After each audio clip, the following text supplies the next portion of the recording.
Welcome to the No Show. My name's Andrea Edwards.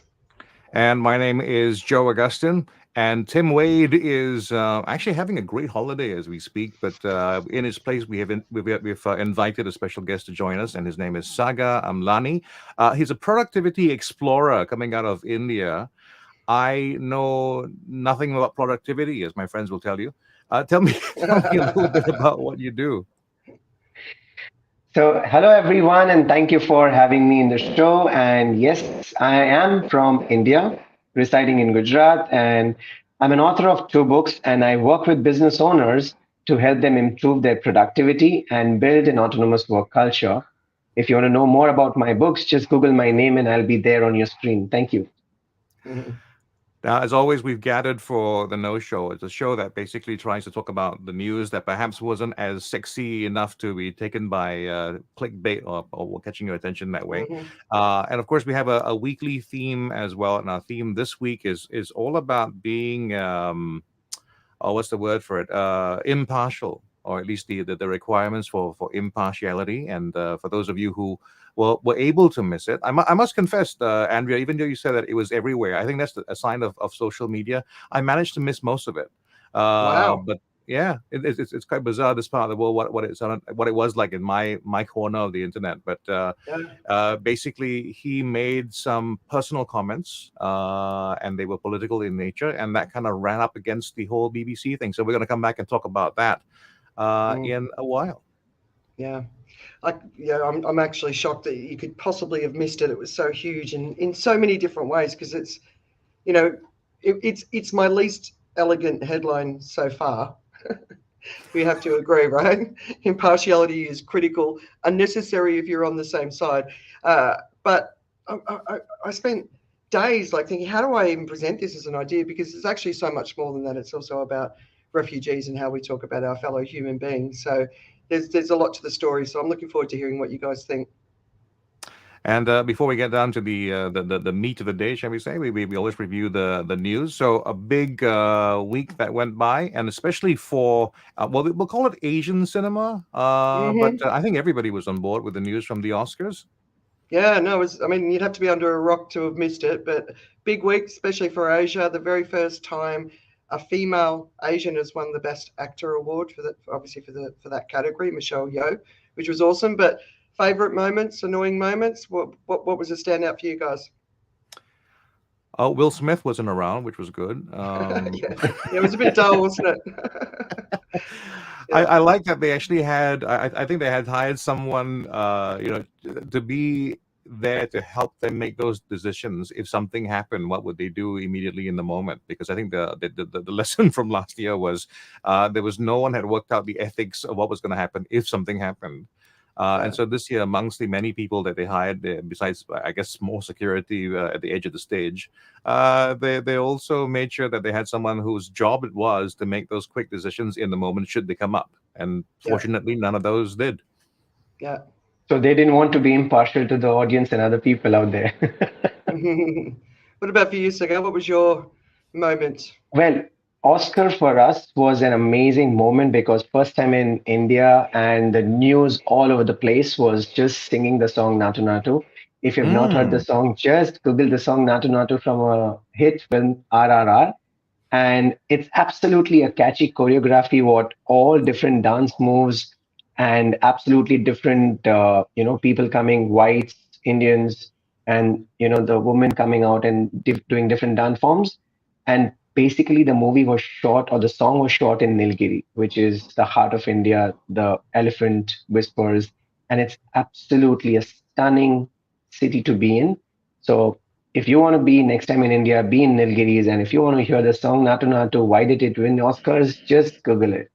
Yeah, and it even beat Lady Gaga, right? I think Rihanna was up for a song as well. So Yeah. yeah, Yeah, does and does that song actually made for the Golden Globe Award as well, apart from Oscar. So it also won the Critics' Choice. So yeah, it's been doing rounds in many other awards. yeah, nice. It's yeah, it's a lots of pride in Asia Pacific, right across the region. Obviously, I can't say his name. What you guys help me? Ki Hua Kwan, the guy in Everything Ke Everywhere Huy All at Kwan. Once. Yeah. No? Okay, so easier for you to say. I'm an Indiana Jones fan. Obviously, saw him as a boy. So his whole refugee story, I thought that was really beautiful. But there was another side, another little story. There's always lots of stories coming out, and that is apparently Hugh Grant was rude, right? And that got some attention. But I actually looked at the clip, and the lady interviewing him, he was talking about a classic piece of classical literature, and the lady interviewing him turned it into sort of pop culture. And I think it was more he was baffled, maybe a bit confused, or maybe even concerned about the intelligence of the person asking him the question. But I thought that was another little side story that was going on that was good. But anyway, let's get stuck into the big news. All right. So I'm going to do just quickly go through a few. So I don't know if you've been paying attention, but there's a lot of stuff going on in Israel at the moment. Netanyahu's back, and it's very much right-leaning government. But the biggest protests they've ever seen have been happening, and that's about changes to the judiciary.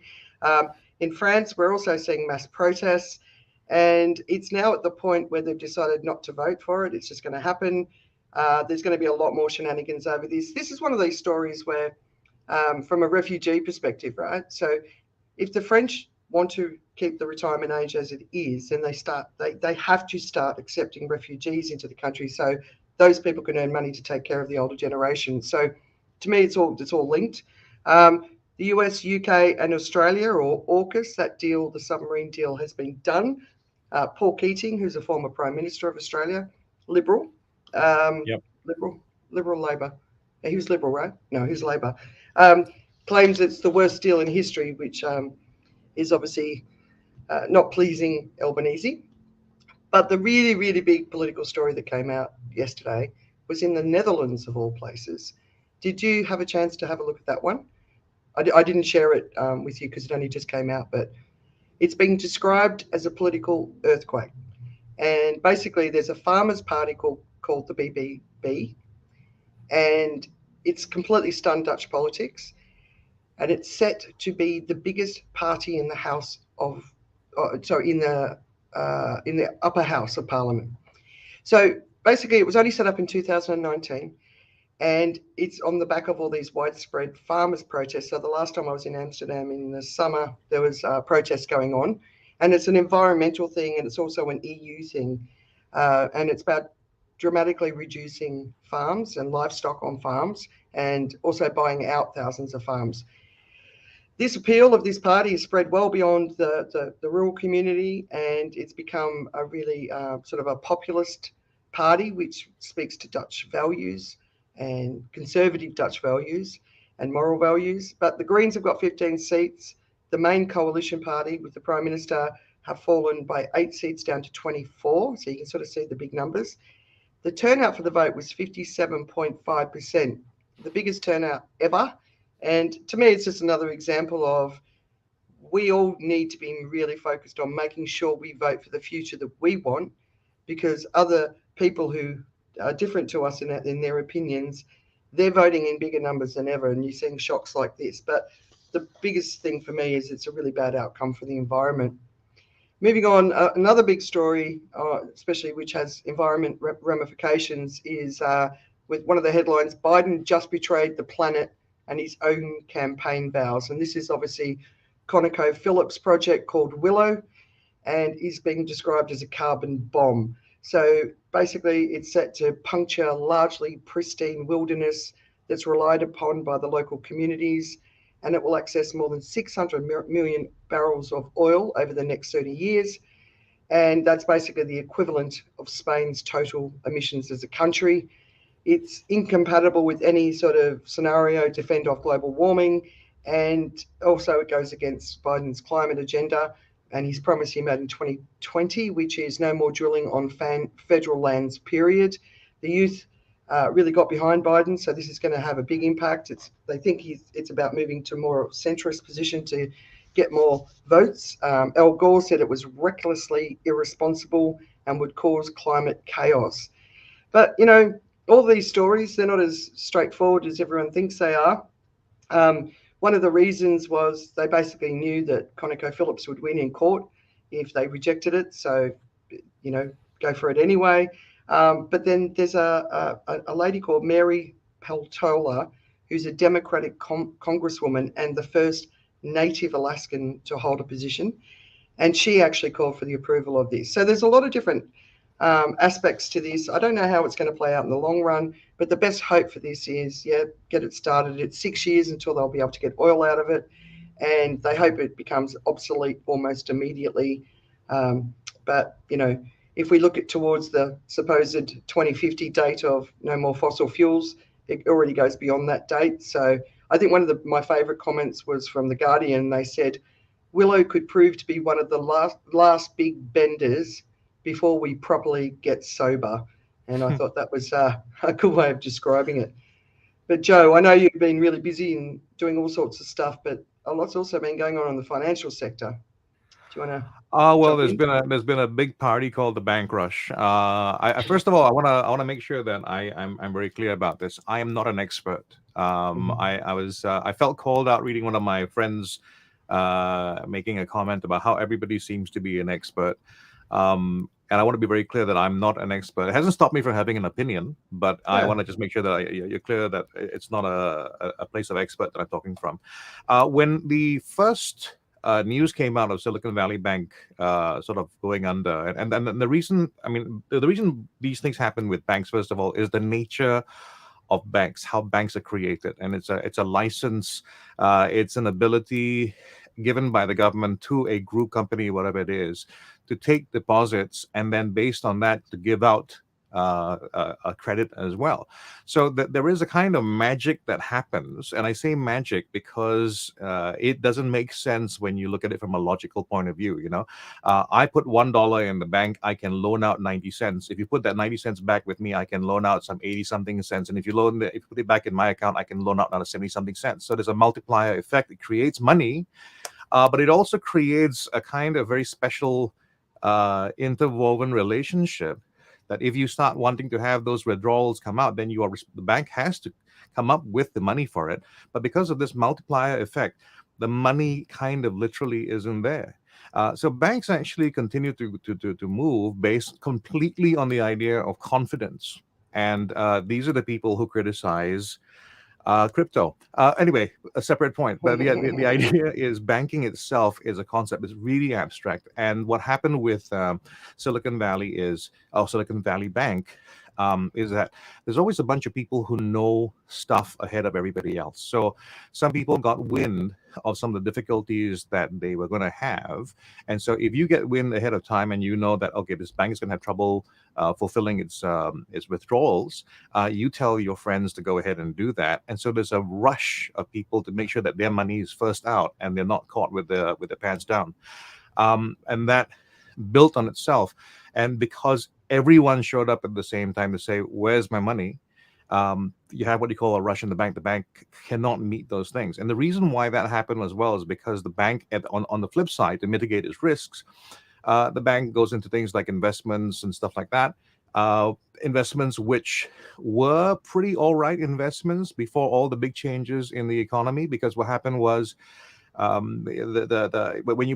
banks tend to mitigate a lot of their risk by investing in bonds, but because of all the massive changes in the interest rates, those bonds became far less profitable, and so when they had to liquidate those as well, there were a lot of losses that came all at once. So that's where you have that situation where everybody wants the money, I don't have the money, and then we have to say, I put my hands up and say, we can't meet that. We close ourselves down. What happened is the U.S. government jumped in a way which, well, it's really not supposed to. I mean, in terms of deposits, the FDIC insurance, which is to ensure, it's supposed to protect the everyday man. So if you are someone who has a deposit of up to, I think, 250,000, it's protected by insurance. But if you have deposits that are much bigger than that, you're not. So that would have created a real bad problem, because a lot of companies also kept their money with the bank and they wouldn't have been protected by insurance. And that would mean a whole cash flow issue. And that would be then it'll be a cascading effect. No money here to pay other people can't pay other people, and then a whole bunch of things happen.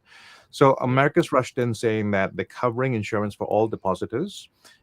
It's very important to understand as well that they are not covering investors, because investors are people who put in money knowing the risk and they're prepared to lose the money. So people who are saying it's not fair for that purpose, that they're actually wrong. Investors are not being covered by this. It's only the depositors who are being covered this way. But the big problem is everything is linked together. So Silicon Valley Bank isn't just a bank by itself. It's linked to companies that are linked to other companies that are linked to other companies. And that contagion has found its way all across into Europe, where a name that you always hear as being one of the stable names has now had its share prices come completely under fire. It's Credit Suisse, because Credit Suisse. That's been going on for a while, right? That's been brewing. I know it's always been brewing, but it's one of the if you talk about a good name, like a year ago, you look at what you would have in a banking portfolio, you definitely have to have some Credit Suisse in it, right? It's just that it's turned so sour for them, and it's always about liquidity. So a little bit like what's happened on the other side, someone's usually behind this and sort of like providing the liquidity to make sure that they can pull through those difficult times. But they've had their most loyal investor. I can't remember the name of the person, but from the Middle East, who basically said, "I'm out," and that's really, really caused problems. It's a very interesting situation. Will Europe allow Credit Suisse to fail? Will it jump in like the U.S., and bring it up? I have a feeling Europe is a little bit less inclined to do things the way the U.S. does. They're usually a little bit more stoic in terms of failure. But this is it's something that could be very, very big for them as well. Now, I think that gives you a quick flavor of what's happening with the banking stories. And as a result of all the banking stories, stock markets, everything like that, be very careful, because the contagion is there. It just you just need another kind of a big story to happen and collapse somewhere else, and it can cause everything, the flavor, everything else to sort of go the wrong direction as well. What people have been completely confused by is how you can have this much bad news and still have the stock market climb. You can, because of the kind of enthusiasm, people going like, it's going anyway, I'm going to try and get in on this. But it's built on very, very light infrastructure, as in like if something just collapses or pulls or something happens, everyone's going to rush for the door to get out. And with stock markets and with all markets, it's not how fast you get in, it's the size of the exit when you try to leave. Mm-hmm. All right. Well, what are the stories? I mean, there's lots of stories, but the turnover at Credit Suisse of the CEOs, it was quite interesting. But where is it? There's basically the SVB collapse. The majority of the companies impacted were the client startups. So there's another ramification off the back of it, which kind of, I found a bit heartbreaking. Yeah. Cigar plastics. Yes, I was really at awe when Joe explained the whole psychology of, one that goes to 90 cents and then 80 cents, which means just $1 of investment has a plethora of investors in line and plethora of lenders in line and borrowers in line. So $1, if you actually compound it, can end up in almost $8+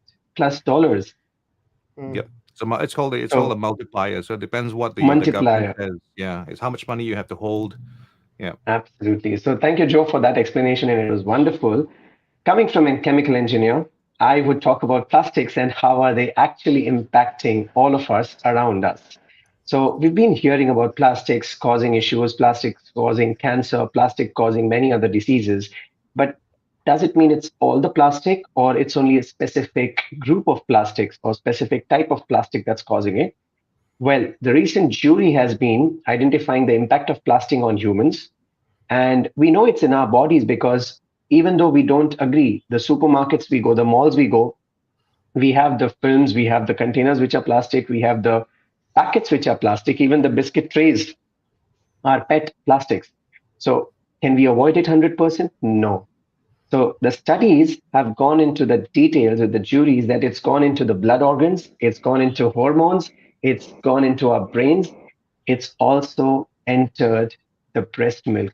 And that is more concerning because that's the purest form of milk that a mother gives to her child.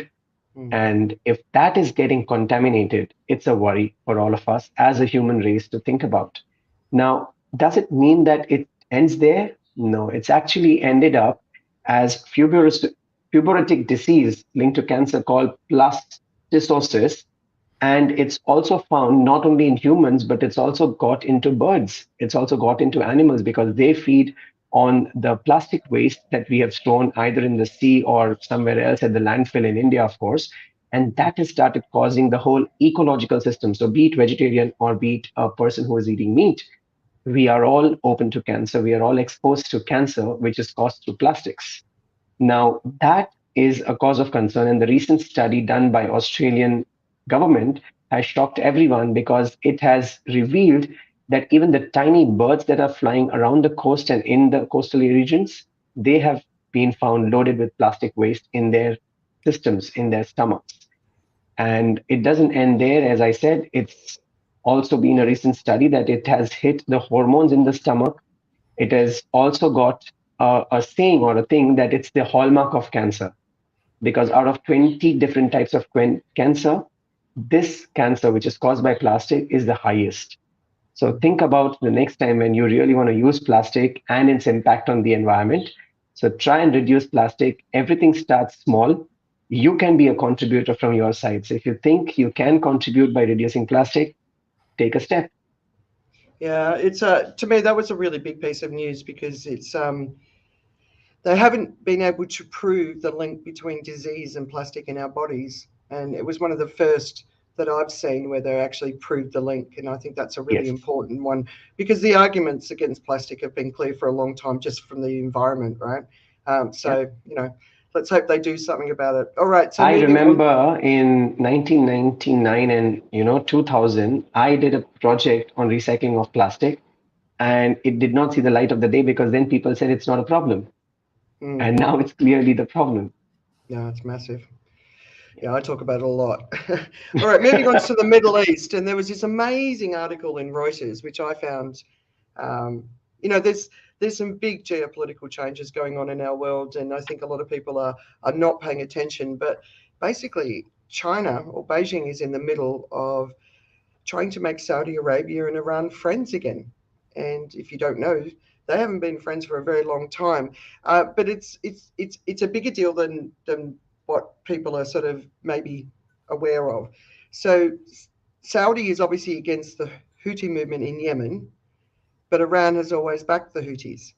So it's been a military stalemate for years. People over there are suffering horrendous conditions.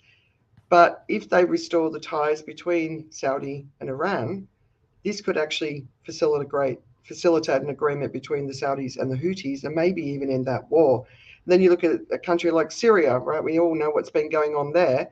So Iran has been supporting Assad in his isolation.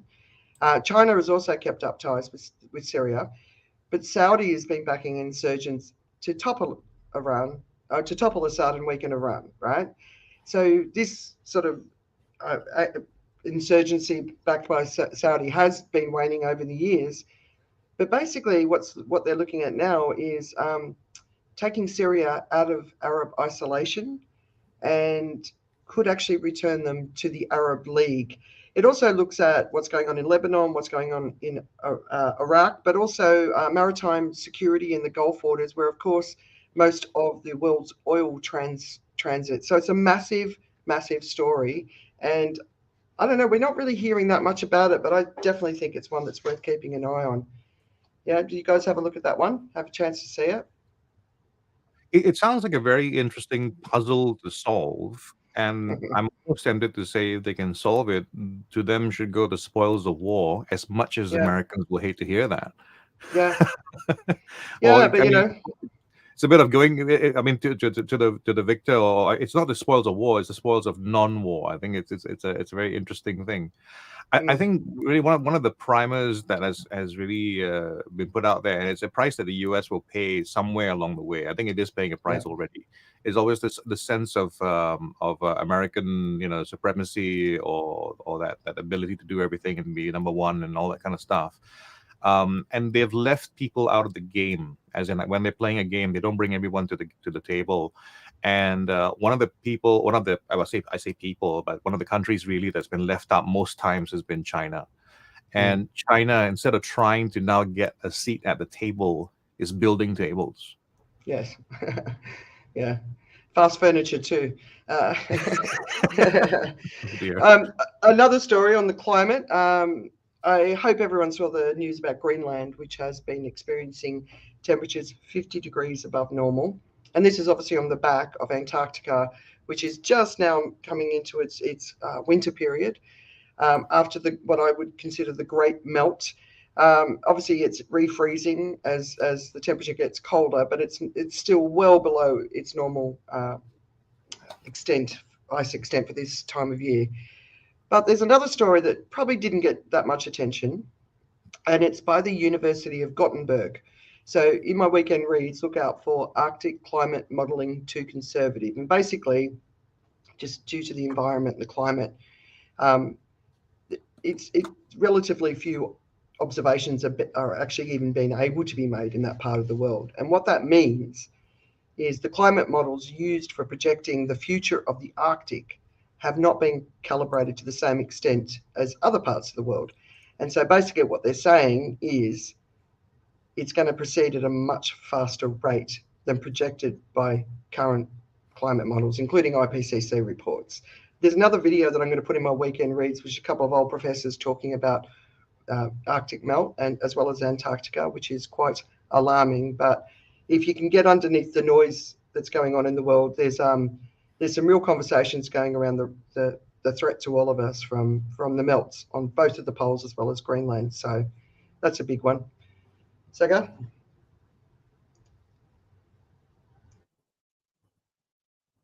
You're on mute there.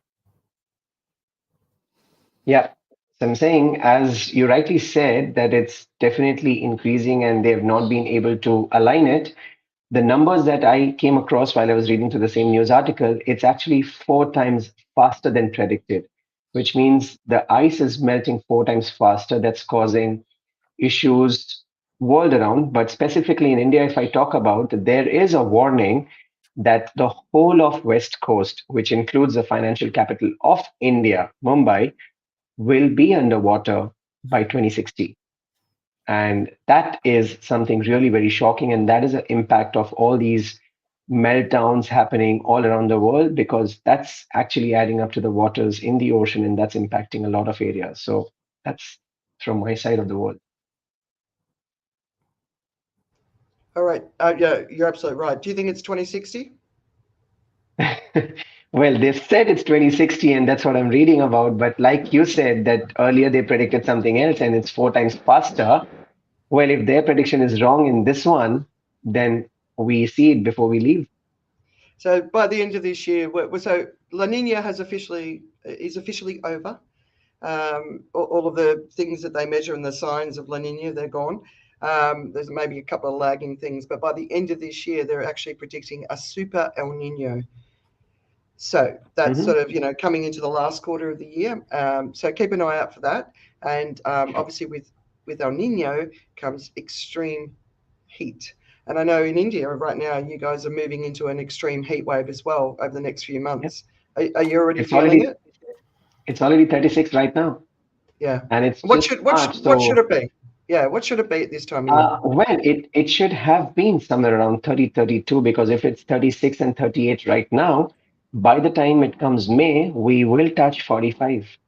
Oof. All right. So, what about what's going on in North Korea, Saga? Well, North Korea, as they said, COVID, and there's a concerning news that North Korea has completely shut its borders with the world since COVID. Now, even its border with China has been shut off, and there is multiple news sources that are suggesting that there are deaths due to starvation. There are certain experts who read or who are saying that it's the worst point in the history of Korea since 1990 famine. That may have caused massive starvation and killed hundreds and thousands of people, and estimated maybe 5% of the population was wiped out, which was 20 million strong then. The question is, how do they know it? Or how are they predicting it? Or how are they talking about it? Well, they are talking about based on the trade data, the satellite images that are being shared by United Nations, the assessment made by the United Nations, and support from the South Korean authorities. They all supply that the food supply chain has completely dipped and has been very, very low to satisfy the minimum human needs. And that is a concern because that's one country, one brotherhood that's suffering, and the news are not out. There's no clarity, and it's a concern to the whole of the world at the end of the day. Yeah, yeah, it's sad. And Joe, we had a Russian jet crash into a US drone, and I think we should, a drone is not like that little small thing with propellers on it. Like a military drone is like like an aircraft, so it's not a small thing, right?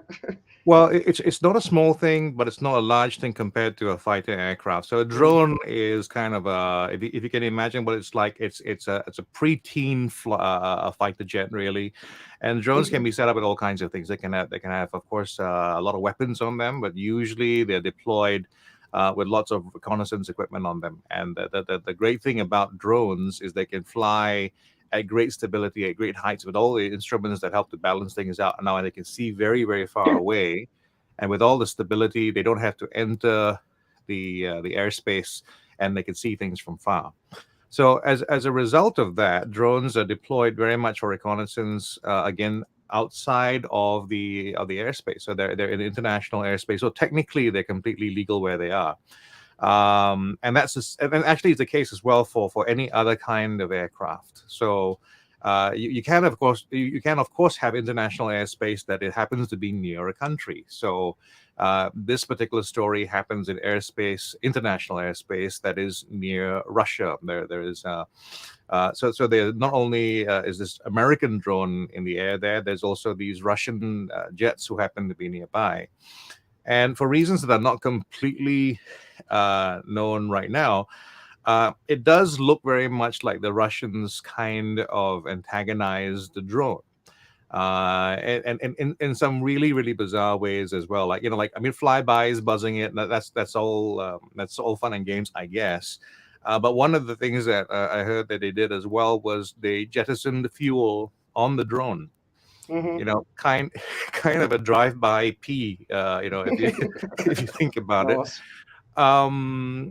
I mean, look, it's all to do with it's all to do with making a bit of a statement. But anyway, the drone has finally crashed, or had finally crashed, and the reason that was given is because it was hit. It was bumped. It wasn't shot down. It was knocked by one of these planes trying to engage it. And the denials have come fast and furious as well. So Russia says, no, that's not what happened. But in the meantime, you have a drone that doesn't tend to crash, that has crashed. So besides that, though, it's just a case of, spy versus spy up in the air. It's international airspace. It seems like someone bullied somebody, but really in terms of, real victims here, there's no real person there. There's an embarrassed pilot perhaps somewhere in Wyoming, who knows. And there's a crashed drone. One of the stories that I saw was, obviously there's political ramifications and escalation and all that sort of stuff is always possible in situations like this. But the other is the potential to steal some of the information on board, where Russia and Iran are not succeeding from a technology perspective. So I think the Russians have salvaged the drone. So I don't know, maybe it's got a self-destruct mode so they don't get access. But yeah, let's move. Oh, sorry, go, Joe. Now, I was going to say that there's definitely all kinds of things where they do things like self-destruct and things like that. But the idea that Russia hasn't already stolen this technology, It's a lot of this stuff is out there in the open, and Yeah. it's a technology where you haven't seen that kind of aircraft before. That's the kind of stuff that usually hasn't had any sort of industrial espionage happening. Things like this, where drones, which have been around for a long time, they have almost definitely been compromised by some sort of thing. It's, you know, and if we're going to make a joke about it, it's like, how would the Russians find out what's going on in there? They might want to ask the Chinese. Nice. Nice. All right, so let's move on to the theme of the day, which is impartiality is critical, unnecessary if you're on the same side. So obviously, again, if you missed it, which Joe, it sounds like Joe did, so we all heard about Gary Lineker's suspension from the BBC because he spoke up, because he thinks it's based on comments by Suella Braverman, who's one of my least favourite people on the planet. I think Marjorie Taylor Greene sort of sits alongside her. There's a few others out there. But anyway, it said that compared the language used by ministers to describe their asylum policies to that of the Nazis in 1930s Germany. And basically, you know, the key thing was not dissimilar. So it wasn't saying they're going to treat them like, you know, they treated the Jews in the Holocaust, right? It's not about that. It's the bit before when it was brewing up.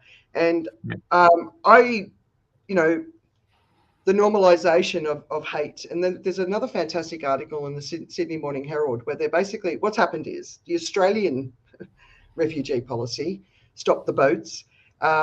This is almost exactly like it. But what it does is it sort of takes away the human impact, right? These are people who are suffering.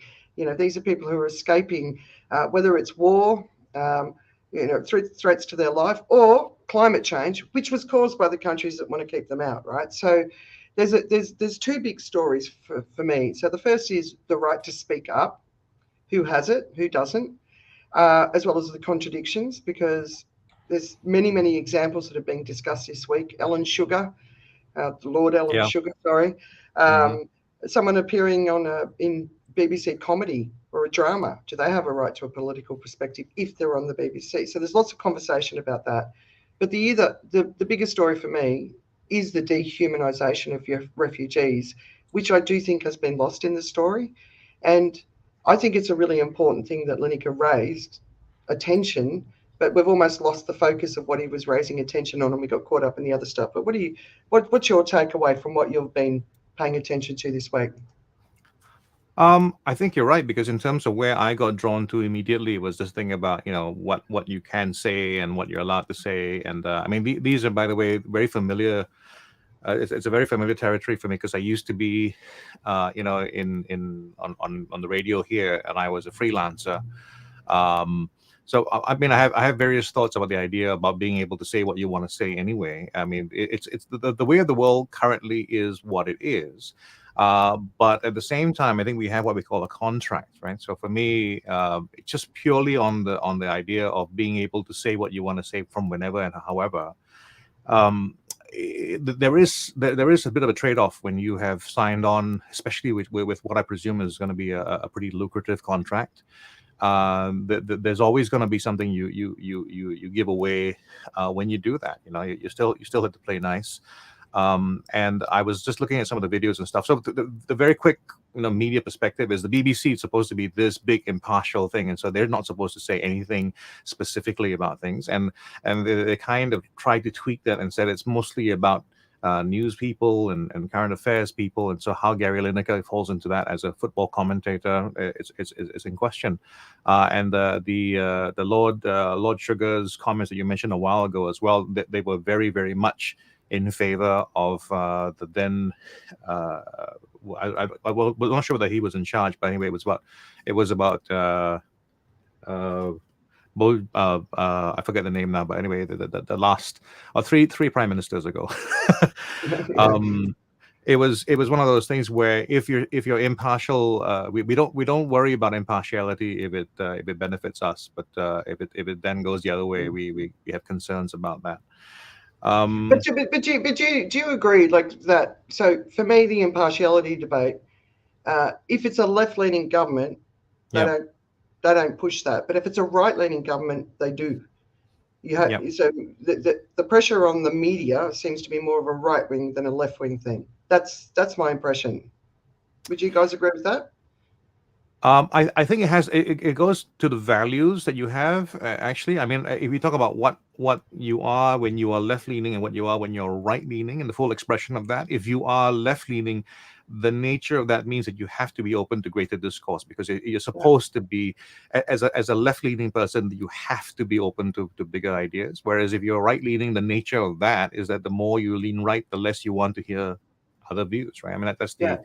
that's the nature of that. So I don't think it's a case of bias because it's what they want, or in favor of one side or the other. It's just because of the nature of that idealism. So if the left is in charge, I presume you're going to end up with even wider views, sort of like, being expressed, because that's the right you have to express yourself. It's supposed Yeah. to be the entertaining of different ideas. It may be more sort of and there may be anarchy as well in terms of the ideas that may be put on. You'll have really opposite views being put on stage, and we'll see how people react to that at the end. Yeah, but the right to a view, that's the whole freedom of speech argument, right? I mean, you see what Yep. some of the stuff that DeSantis is doing in Florida. Yep. It's crazy what's going on over there. But it's not just there. I mean, in India, the Modi government can go in and stop social media channels from allowing certain perspectives to be shared. I mean, what's your view from an Indian perspective, Saga? Yes, absolutely. I mean, I would have a little different opinion because we might not have the right wing and the left wing, but there would be many several parties here. And the perspective is still the same, that if it's in your favor, you're there for it. If it's not in your favor, you're always opposing it. And it's always important to understand, to have a holistic view of the situation rather than just being, one-sided on this decision or the other sided. Because in media in India, yes, people are not allowed to speak. There have been incidents, I would not name them, of course, not to get into any other controversy Yeah, myself. There have been people who have been put behind bars. There have been shows, the TV shows that have been shut down because there have been jokes around the government policies and other stuff. But why would that cause a problem to anyone running the government? Does it cause any harm for the peace in the country? No. But does it cause harm to their personal branding, like we say in the social media right now? Or does it cause harm to their personal motives? That is the answer that we need to look upon when they act with impartial things. Now, coming back to the BBC controversy, why did they take that step, or why did they took that step? What was the intention? What was the internal discussion that was going on when we talk about BBC being completely impartial? Now, we at India view it a little differently because they've been showcasing the Modi government's issue, or specifically PM Modi's issue that happened in 2004 with one of the incidents where people were burnt out in the train, and there was an issue where government of India, the Supreme Court, and even special investigation team has given a clean sheet to Mr. Modi. But still, there's a documentary that is being aired by BBC, and I can get the name of that thing for sure. One second. Yeah, they've named it as India, the Modi question, and they're saying that documentary is completely controversial because everything has been done in 2002 and 2004. All the sorts have been done. They've been clean sheet. And since he's been a prime minister, we see that he's been very, very vocal. Why do a documentary now? What is it in for BBC to share the documentary now without even having any new data, any new news feed, any new point that has been discussed so far? So is there some other political agenda that is coming up? mm. We don't know. Yeah, it's really interesting to get that insight. So the general view? I mean, obviously you can't speak for everyone, but when you feel the sort of the mood of the country, is it against the BBC for putting that documentary out there? Is that the Yes, general sort of? Yeah. it's definitely a little against the BBC for putting up that, is because, see, we have seen the change in the Indian political thing that is happening right now. We have seen the respect that India gets outside. We've seen how India has been able to help people during the COVID times, sending out the vaccines. We have seen India supporting Syria. We have seen India supporting Turkey recently. And that has happened because of Modi government, I'm not saying BJP or anyone, but Modi government, because he's been a visionary leader. And as we always say, then when we are teaching people that if the leader has a vision which is connected to everyone down the line, people run for that. Yes, there would be bribery, there would be corruption. I'm not saying India has been absolutely clean on corruption, but it's reduced. Even with the GST, the nation's wealth is becoming strengthened. So people are against that documentary which is being aired because it's not showing any new evidence. It's just creating a little turbulence, or it's just creating a problem with people's emotion. Why would you do that? What is the purpose? And as a media house, if you really want to get the truth out, the time is already gone. There's been statement, there's been investigation, there's been a Supreme Court judgment. Why a documentary now? Yeah. And it's just sort of all adding to the divisions that are brewing around the world, right? So the changing Yeah. mindsets towards India, you're And watching the again, the documentaries again going back to ages when Britishers actually went leaving India, drawing a partition line, dividing Hindus and Muslim, and creating that divide and rule. The documentary again talks about the same thing, that Modi government is being partial to Muslims. Why? Hmm. partial. Yeah, so not partial, but they're saying that they are not they're targeting the homes of the Muslim state. They are not supporting the Muslims. And why this communal separation? Why do we need to have this when everybody is trying to have peace? And I mean, I have so many friends in Pakistan. I have so many friends Muslim. Not every Muslim is bad. Why portray it like that? And not every Hindu is from or anti-Muslim. So when peace is there, why disturb it? So that's what my point is. When people are unhappy, is because it's trying to disturb the peace of the country, creating rift between, different religions. Not fair. So But my that's my question about this, because I haven't seen the documentary. I don't know the context of it. But for me, the questions I would ask is, when was the documentary released or produced? Because I think Oh, ultimately what happens is a documentary is a documentary, right? So that there's a point at which there's the end of the story. Was this a recent thing or was it an old one? no, no, no. It was a recent thing. That's why I gave the dates. So let Right. me pull yeah. out the dates. The incident happened in 2002, where the controversy started. 2004, everything was sorted. 2014, he was elected as the prime minister. Even his US visa ban was lifted because of that. And Hmm. in 2012, the special investigation team and Supreme Court gave a clean shit to Mr. Modi. But the documentary does not show that, it as an evidence, as a neutral documentary. But the documentary is actually showing Modi government, Gujarat riots, and linking it to the policies that they're making are not uh, pro to Hindu, the not pro to Muslims. The policies they are making are more towards Hindu, and the policy also is talking about hallmark of ethnic cleansing and more towards Hindu extremists. They don't need to make those statements when you have a documentary. A documentary should be a fact of evidence or the events that happened, and that's it. That's fine. But why do you give judgments that this government is pro Hindu or this government is like that? That is disturbing, and that is where they've been biased and they lack objectivity, is what people have been saying here. And still the colonial mindset is absolutely visible in their documentaries. So, just before COVID hit, I mean, there were a lot of Muslim communities attacked, especially in Delhi, I think, if I remember correctly, and people were murdered. So it's not like it's not happening under his watch, right? So the original documentary was when he was the leader of his own state, and now Yes, as the prime minister, these problems are yes. still existing within society, and obviously the No, Muslim but community. these problems would exist everywhere where there are different people, different communities, but does not mean that they should be propagated in that way, that No, India is anti-Muslims. That's not fair. Yeah. no, no, of course not. Yeah. So I think the challenge here, this is where my impartiality kind of genes are being pressed as well, right? Because I think there is this thing about what we think should happen as well. Because I'm hearing a faint echo in the background of almost like censorship, right? As in like that there is this idea of some things that happen or may have not happened, and maybe it's not the whole story. Maybe it's one side of the story, right? One And side of the story. if sometimes what I mean, I do feel that there's this thing about telling sides of the story when you want to put out a story.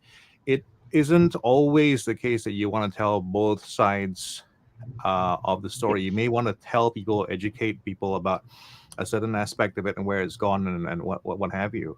I'm personally just curious about this, as in, like, was there a time, or was there a period when, if that was a slice of life, that it would have reflected what was happening at the time, and then are we also at a stage where we go like, okay, some things we have to put behind us. Those things did happen, but we have to put behind us and move forward. Is it then something where we also don't bring it up? I mean, I'm Yeah. hearing like it's maybe not that those things didn't happen, but it's like it's not the thing right now. Is that an accurate Yeah, way of putting that's it? absolutely the accurate way of putting it. That yes, acts, some things would have happened.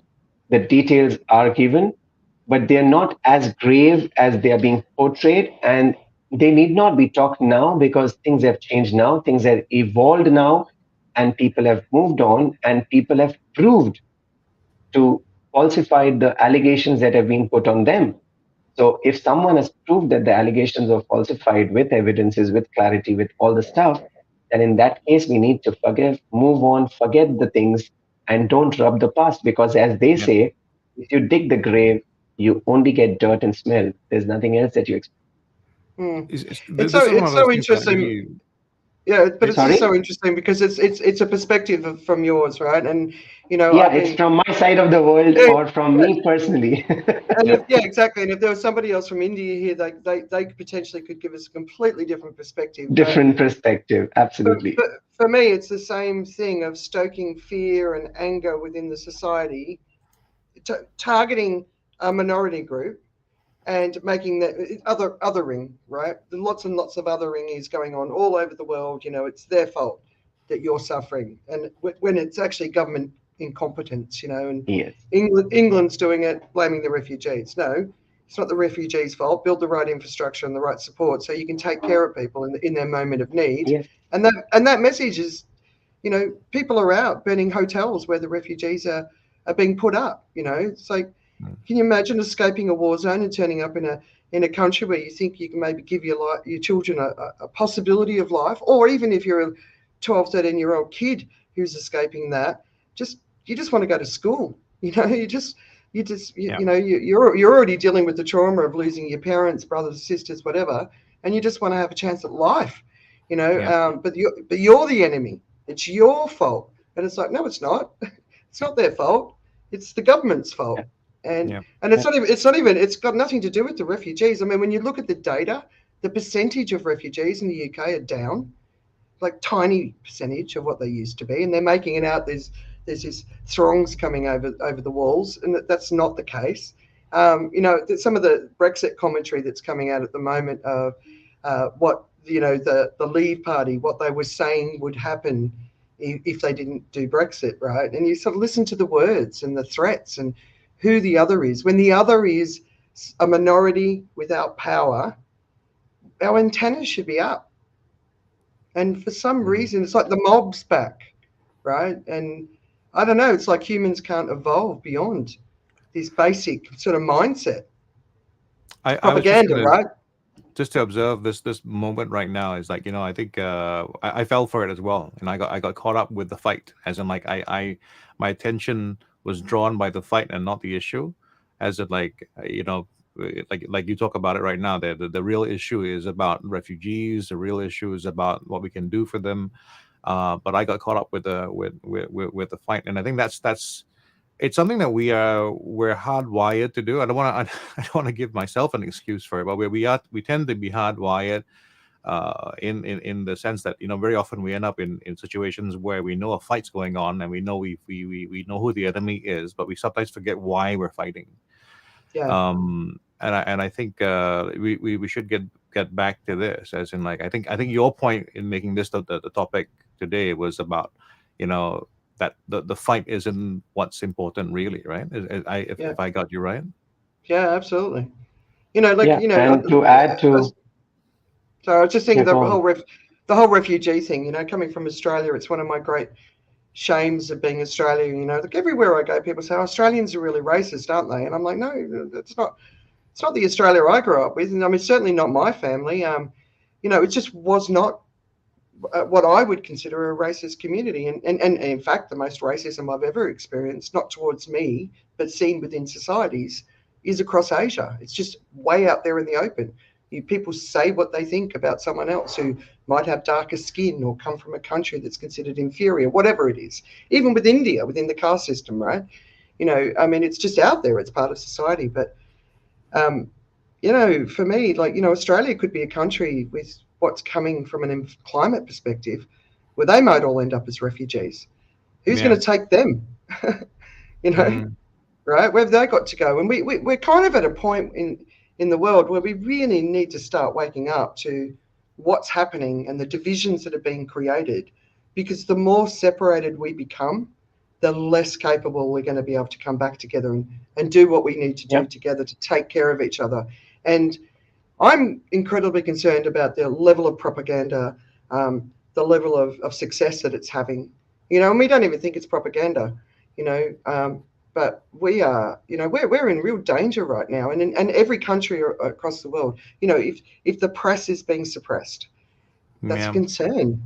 We should be concerned. The press is important. You don't have to agree with it.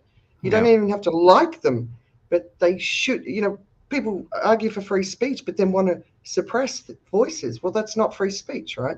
So I think Yeah. we're at an important time for humanity, and it worries me where we're going. Absolutely, it worries me. Sorry, Joe. Yeah. No, I was going to say the difficulty really is, we think about it in terms of the label that we have, like it's propaganda. There is just the way we are inclined to be, as in, like, it to be the well developed human, is to kind of break out of the orbit of yourself. You have to stop. You have to stop being Mm. who you essentially are, concerned about yourself and how you feel. Because it's like, for instance, one of the biggest things that we're going to face as a planet is this idea that nobody's good with letting go of my. This is my Yeah. stuff. This is my home. This is my place. It's not yours. And we kind of have to have this idea of our. We have to really come to terms with our.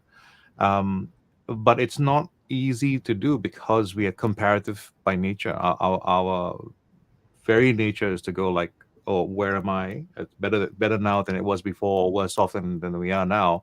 So that's the huge challenge. And then propaganda is, oh, I mean, I really think no one's really pulling the levers. There's just basically the tide of power. There's more of you in charge right now, and you have more access, so I hear your voice more, and it's going to flow back and forth, and that's kind of the thing that's going to happen. And I've spoken about the benevolent dictators, right? I mean, Mm. you do have to have someone who sees it and goes, this isn't quite right. And so what you end up with, I think, is a world that is in need of a James Bond villain, who's not really a villain. you know and that's really the kind of tragedy that we have. I mean, we kind of played a hand. We're all at checkmate, ourselves, Mm. and the only way to beat this is to throw the chessboard away. But Yeah. we still want to play the game to get out of the game, and that's just not. I think that's just not possible. Yeah. Well, I Yeah. would I I like would that. give a little different perspective if that's okay with, rather than talking about the refugees, the chessboard, or all other stuff, or even the racism. I would say, why don't we, as global leaders, have a discussion about the root cause of these refugees? They either come out because of fear, insecurity, poverty, climate change, as you rightly said, Andrea, or violence around their countries, or even conflict. Now, if we start solving those problems, the solution or the problem of refugees will be out. And looking at what Joe said, the way to do it is having developed maybe places for them to work, to earn, but also to look at it with an angle of compassion and empathy. So Oh, Why yeah. don't be a government who looks at resolving the root cause as a part of a global summit that we do, or a global entity, and talk as one world? Like you said, the chessboard, let's mix the black and white together and play chess as one whole. Of course, there's no killing then, but at the same time, the refugee problems will be resolved is because we are looking at the root cause and we're not trying to, you know, treat the symptoms. Let's create the cause or treat the cause. Yeah. So Neerja has just said the only purpose of a government is to protect man's rights, Ayn Rand, and I absolutely agree. Thanks for joining us, Nira.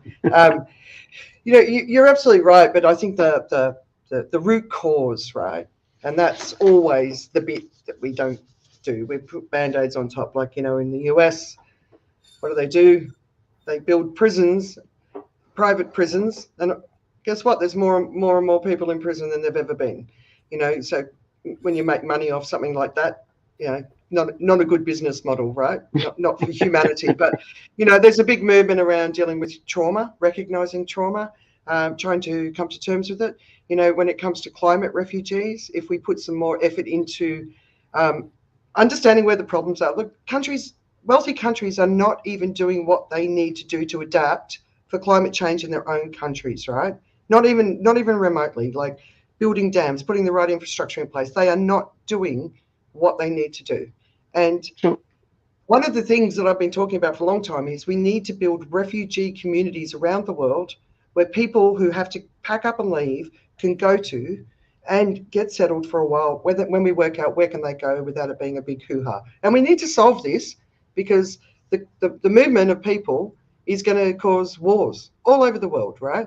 But we do need to solve it because, the amount of children that are sold into slavery, the amount of women that go into slavery, because they're unsafe in their movement. You see it on the border in Mexico, the amount of women who, if they finally get across the border, could have been raped several times on the journey, right? Or the children. So we've got to look at the trauma and the societal problems in all of our societies. We've got to look at the infrastructure that we need to put in place to deal with climate change, but mainly to deal with the mass movement of people so people can move and be safe and have dignity. But we've got to look at the institutions are crumbling. This BBC story is about an institution in crisis, and that's the BBC, right? The media is in crisis. Our legal system is in crisis. Our education, healthcare system, all over the world is in crisis. If you're following or connected to any teachers, it's a nightmare to be a teacher right now. yeah. All of the institutions are crumbling, and we're all sitting there going, oh, so we need to vote.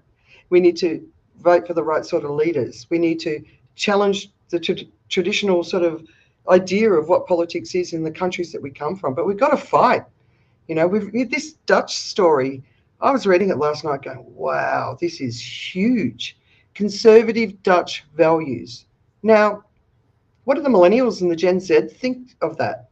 Do they want that? But 57.5% of the vote? Where are the kids voting? I hope they are, because this is their future, So, sorry, I'm having a bit of a rant, but it's been a big few weeks. I mean, the news is crazy right now, but we Yeah, I are on think the it's going to cusp. change. It's definitely going to change the reference. When you go out for food and you want to go Dutch, don't try that. Try going ultra Dutch and see what happens. Nice. You've had a few nices today. Yeah, so it's the big ones, right? It's we have to make a choice about the future that we want, and we need to make it now, and we need to Yep. start fighting for that future because the people who are motivated are going to do that. But the people who are motivated aren't necessarily the people that we agree with. And the kids are on TikTok having a good time sharing their political opinions, but they're not going to vote.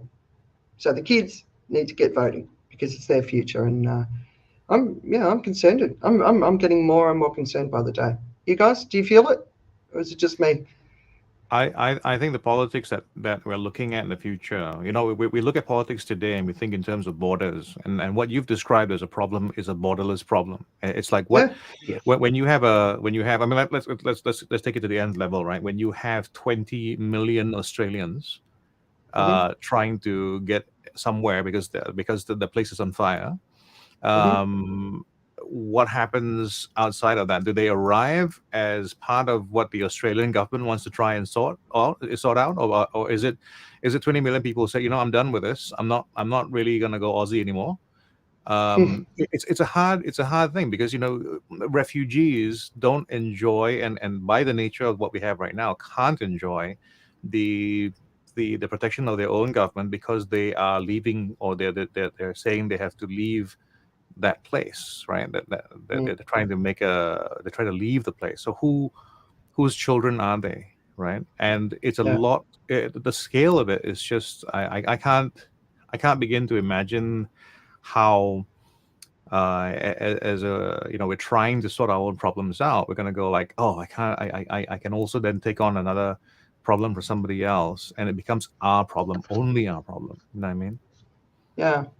And Neeraj is saying that we're already borderless. From a digital perspective, we are, but the rise of nationalism, no, that's, and the boomer vote, the Dutch vote, that's all about older generations, and that's not it's a rural sort of vote. So I don't know, it's just, we've got to keep our eyes open. All right, let's finish up. Thank you to Julian.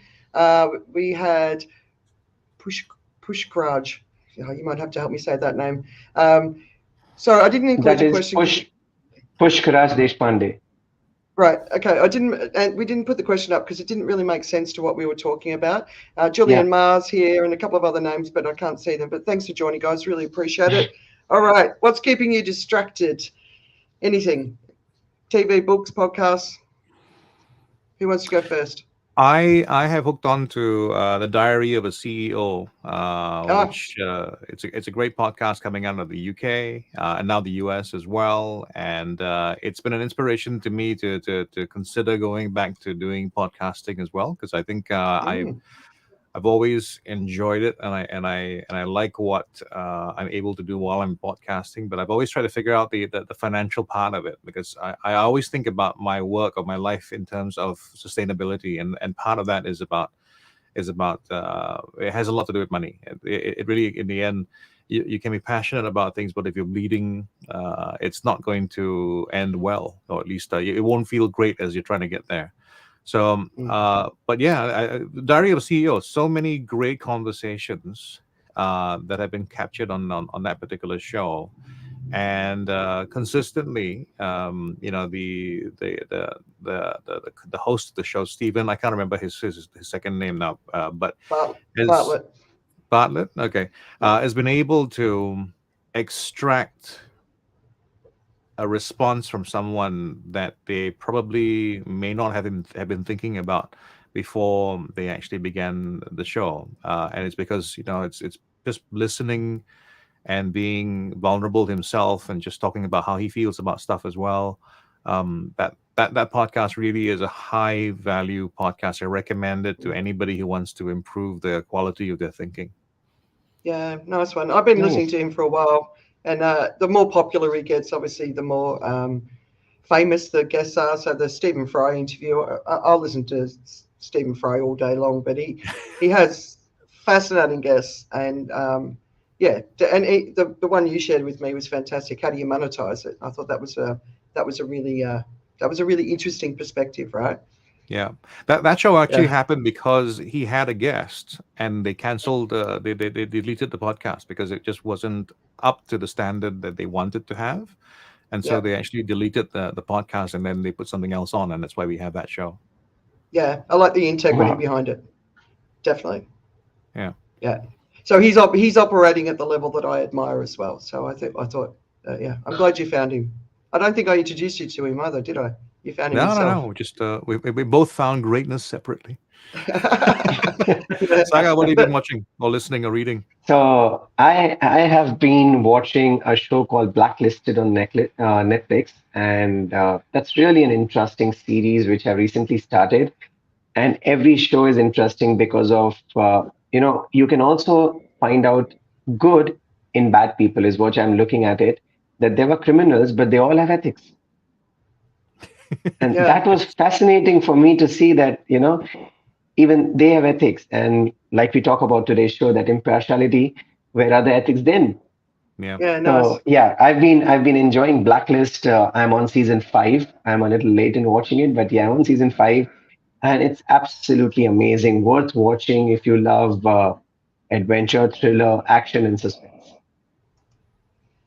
The Northern Lights model. I looked up. Oh, right, Parag Khanna. So I was sharing about him recently. So a book I'm trying to get through is "Don't Even Think About It: Why Our Brains Are Wired to Ignore Climate Change." And it's a really, really interesting one. Samantha Gayfer recommended this to me, and I did watch Everything Everywhere All at Once again. Yeah. I think it's important to watch that movie at least twice, if not more. Have you guys watched it? Yeah, I did. I did the same thing as well. I watched it the first time and went like, okay, I'm not sure What? if I understood what I saw. Yes. Uh, and then I That's watched it again. It's by the way, it is a show. If you can break the traditions that you have most times of watching a show by yourself, and try and gather a group of people and watch it. Mm, There's a completely different dynamic in terms of the show, and there's some scenes on the show that if you think were kind of funny when you were watching it yourself, when you're in a group of people, maybe with a couple of wines and watching yeah, yeah, intently, you really have a good time with that as well. And I think what's great about it is the takeaway from the show. There is a message. There is a solution being offered actually to you if you're having any kind of issue. So it's a great show. Great show. yeah. There's some fair bit of coverage around the Asian American community who they're really resonating with it from a mental health perspective. So no, from a mental health perspective, like the relationship between mothers and daughters and Yeah. the traditions, and living in So another culture, right? if I can speak from a Chinese perspective, I mean the irony of the movie is they're all the Asians representing completely what Asians don't do. What do you mean by that? This idea of acceptance, the idea of you can do what you want to do. I accept you for what you are. I accept your choices. I don't judge you and all that, right? It is Yeah, it's seriously. If you look, I don't have the book on Asian parenting here, but that's not what it says in there. yeah. So No, it says you're getting fat, right? Which is one of the scenes between the mother and daughter. She comes up, she wants to express affection, and she says, "You're getting fat." yeah, And it's funny when I heard that, I'm like, "Oh my God, I've seen that so many times in Asia." And every time I see it or hear it, it shocks me that people talk about stuff like that. But it's just that yeah, cultural thing. But I think it's opening a conversation with lots of communities around the world, right? And that's good. yep, Conversation's good. yep, yep. We need to be talking about stuff like this. Anyway, let's wrap it up. Yeah. Yep. So thanks very much for watching. I've never asked for this on the show, but listen, if you kind of enjoy what we talk about, would you please hit subscribe? You hit like, give us a thumbs up, all that kind of stuff. I mean, now I feel like a YouTuber, right? But that's the kind of thing that we can do with. I'd like to think that every time we get together, some new thoughts get birthed from it, some new perspectives, and definitely, of course, we figure out something about the shows. If anything, just get to the end where we're talking about what's distracting us, and you'll find at least 4 new things to try on your Yeah. news feed or movies or Netflix or books. Yeah, so thanks for watching. I hope you've had a good time with us, and if you have not, please send the whole program back for a full refund. Yeah. And Vicky's asked if it's on Netflix, and I have no idea what she's asking about, so I'll I talk to think her it's about later. But Blacklist. Blacklist, I yeah, think, is that's available. on. It's on Yeah, it's Netflix. definitely. And Yeah. Sigar, thank you so much for joining us and being part of the conversation. We really appreciate it. My pleasure. And Thank you. I hope your electricity holds up with the aircon over the coming months. I know a lot of people in the community won't be as lucky and as fortunate. That's probably the thing I'm concerned about the most, the people who can't afford to have aircon when it's in 45 to 50 degrees temperatures, right? But really appreciate you being part of it. And yeah, we'll see you in a couple of weeks. All right. Thank you so See, much. See you. see you Take care. guys.